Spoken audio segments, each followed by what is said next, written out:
Benvinguts i benvingudes a una nova entrevista política. Aquesta setmana ens visita Esther Martínez. És regidora d'Esquerra Republicana de Catalunya. Esther, benvinguda. Gràcies per ser avui amb nosaltres. Hola, moltes gràcies, Laura, i molt bon dia a tothom. Igualment, comencem aquesta entrevista parlant del 8 de març, el Dia Internacional de les Dones, que tenim a tocar. Per què ha de servir, per què creieu que ha de servir aquest 8 de març que una vegada més hem de commemorar? Exacte. Aquest 8 de març, justament dilluns que ve, hem de continuar reivindicant el fet de les desigualtats que patim les dones envers els homes. Jo m'agradaria recordar que tan sols fa 46 anys que la ONU va declarar aquest dia el Dia de la Dona Treballadora. Vull dir que no fa gaire. La dona no fa massa temps que estem reivindicant coses. Vam començar el segle passat, el 1900. I al 1900 vam estar reivindicant les coses més bàsiques. Vam reivindicar el fet de poder treballar, el fet de tenir uns horaris justos, el fet de que els nanos no treballessin, els infants. Vam reivindicar el dret a vot i actualment continuem reivindicant. No ens hem aturat perquè encara ens queda molt per poder assolir aquesta igualtat efectiva amb els homes. En aquests moments estem reivindicant trencar el sostre de vidre, aquest sostre de vidre que ens provoca limitacions per assolir llocs de responsabilitat que justament, sembla mentida, no? Són els llocs que ens poden permetre arribar a aquesta igualtat efectiva, perquè si les dones no assumim aquesta responsabilitat i no fem polítiques per dones, les polítiques no canviaran, no canviarà res, continuarem estant en segon lloc. I per tant, me dius, què hem de fer un dia, un 8 de març? Doncs reivindicar la igualtat, aquesta igualtat efectiva d'homes i dones en tots els àmbits. Per tant, el 8 de març, més enllà d'una jornada festiva, de festa, nosaltres no en fem, fem reivindicació. Exacte, no pot ser una jornada festiva, ha de ser una jornada reivindicativa, naturalment. És el moment on la nostra veu, que s'ha de sentir durant tot l'any, naturalment, perquè hem de treballar-ho durant tot l'any, però és el moment de recordar-ho més profundament a tothom. I ho dic treballar tot l'any perquè fins i tot dintre dels grups polítics s'estan aplicant els plans d'igualtat, dintre de les llistes s'estan fent llistes cremalleres, hi ha aquesta discriminació positiva envers la dona que no a tothom li agrada, naturalment, perquè sempre hi ha la part masculina que no creu que hi hagi d'haver aquesta com he dit abans, discriminació positiva, no? Encara perquè les dones puguin assolir aquests llocs de responsabilitat. Per tant, ha de ser una lluita constant, i el dia 8 és un dia de lluita, naturalment. A Malgrat de Mar s'ha preparat un programa d'activitats que s'allargarà pràcticament tot el mes de març i que s'ha centrat en la salut de la dona. De fet, el lema d'enguany és "Estima't, ets única". Com ho valoren, això, des d'Esquerra? Mirant el programa d'aquest any, del dia 8 de març, m'ha semblat un programa, en principi és un programa que és molt llarg, ocupa molts de dies. Veig que també col·laboren moltes entitats del poble, que això també és d'agrair, que les entitats del poble puguin fer activitats envers les dones o amb unes jornades d'aquest tipus, però me falta la part que estàvem dient fa una estona, no? Me falta la part més reivindicativa, la part de fer una crítica a totes les situacions que està visquent la dona actualment. I principalment crec que aquest any passat, en aquests moments, amb la pandèmia, que ha posat en evidència que la dona ha patit la pandèmia més que ningú. En principi, podríem dir que en l'àmbit de la salut, la dona ha estat a primera línia de la crisi sanitària, tant fent d'infermera com fent de cuidadora a les residències, tant com usuària com a treballadora. Les dones que són llocs que estan molt feminitzats, com són el servei de comerç d'alimentació. És a dir, la dona en aquesta pandèmia s'ha situat en primera línia de foc, per tant ha rebut moltes les conseqüències, unes conseqüències de salut i unes conseqüències econòmiques. No sé, recordar totes les dones que es dediquen a la cura o al servei domèstic, que s'han quedat sense el seu sosteniment econòmic, perquè són llocs precaris i feminitzats. Per tant, fins i tot, cal dir-ho, en l'àmbit social, en l'àmbit públic, on també s'ha visualitzat que la dona no hi és en els llocs de mèdics, en els llocs d'experts, d'epidemiòlegs, tota aquesta gent que ha sortit constantment per la televisió ens han acribillat informació i des de la nostra perspectiva, què hem vist? On són les dones?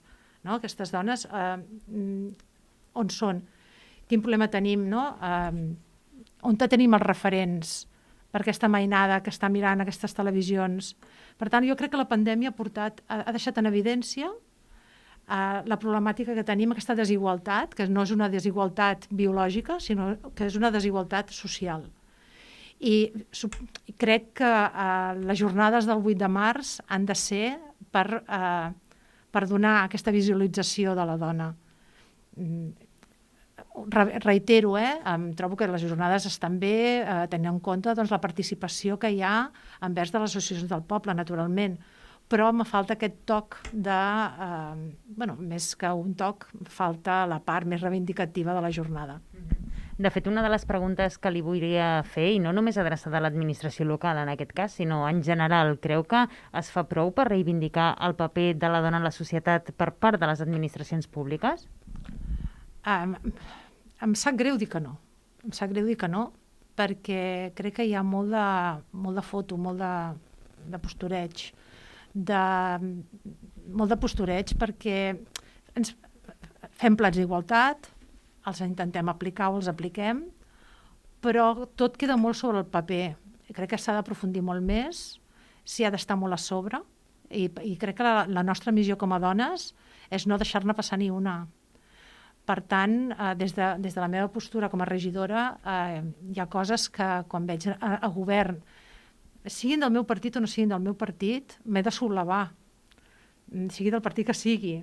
Quan veig una foto, quan veig una actitud masculina envers a la desigualtat de les dones, doncs he de fer el crit i he de dir això no pot ser. Deixem de banda aquest tema que és molt important en aquesta jornada del 8 de març que tenim, com dèiem, a tocar, perquè entrem a la recta final de l'entrevista i no volem marxar sense demanar-li una mica de balanç pel que fa al darrer ple, el ple del mes de febrer, un ple que va incloure 18 punts a l'ordre del dia, entre els quals hi havia aquesta modificació pressupostària d'1.200.000 euros i també, entre d'altres, el document únic de protecció civil municipal i 2 mocions que presentava Esquerra. Tot ha d'estar molt comprimit, doncs, no? Envers la modificació pressupostària, nosaltres la vam votar a favor. Ha sigut un any excepcional, portem un temps que tots els mesos són excepcionals i per tant hem d'estar oberts i sempre ho hem dit des del grup municipal que estarem oberts a qualsevol modificació pressupostària que es vagi en favor de les persones. En aquest cas hi havia coses que ja havien estat contemplades en el pressupost inicial i coses que no, però i dintre del que no, per exemple, doncs, les calderes de biomassa per les escoles, doncs creiem que és important començar a fer aquests passos cap a la transició ecològica, a fer aquest canvi de la utilització d'energies renovables i, per tant, estem molt a favor. El tema que hi havia sobre pintades, sobre els grafitis, també és un tema que des de l'Esquerra Republicana sempre l'hem treballat, l'hem tingut present, sabem que és molt important per tots, per tot el poble, el fet de poder tenir unes façanes netes, pintades, polides, segurament farà que no hi hagi tant de grafiti, però estarem molt amatents perquè creiem que aquí sí que s'està cometent un error, perquè s'està invertint molts de diners amb el fet de la pintura i la neteja, però no sabem fins a quin punt ens condiran, no, aquests diners. Per què? Perquè és molt possible que, com que això no va acompanyat d'una educació a darrere, de tot un programa educatiu i de tot un seguit, diríem, d'ajudes als nanos perquè puguin expressar-se lliurement amb altres zones del municipi, doncs ens farà que poder són diners perduts. Per tant, estarem amatents, tenint en compte que doncs, estem molt satisfets que s'apliquin aquests diners. M'estic quedant sense temps, crec. Sí, queda un minutet. També vam presentar 2 mocions, una sobre la innovació, el dret a la innovació, és a dir, el poder ser enterrat segons la teva fe, les teves creences, la teva religió et demani. És una moció que l'únic que demanem, en principi, és que el govern se senti a la taula amb tots aquells col·lectius que tenen aquestes necessitats de poder expressar lliurement la seva religiositat i mirar si és viable el fet de poder accedir als seus desitjos. És una moció molt centrada en aquest sentit.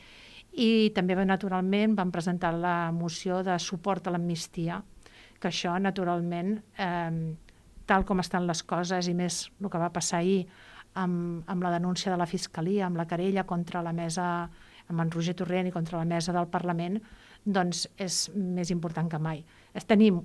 Per resumir-ho, tenim un conflicte polític que hem de resoldre de forma política i hem de començar per una amnistia, perquè tots aquells que estan a les presons, exiliats o estan encausats, siguin lliures i puguem tenir un diàleg democràtic per poder arribar a acords. Si no, no podrem arribar a res. Esther Martínez, regidora d'Esquerra Republicana de Catalunya, gràcies per ser avui amb nosaltres. Ho hem de deixar aquí. Que vagi molt bé. Moltes gràcies a vosaltres. Gràcies per tot.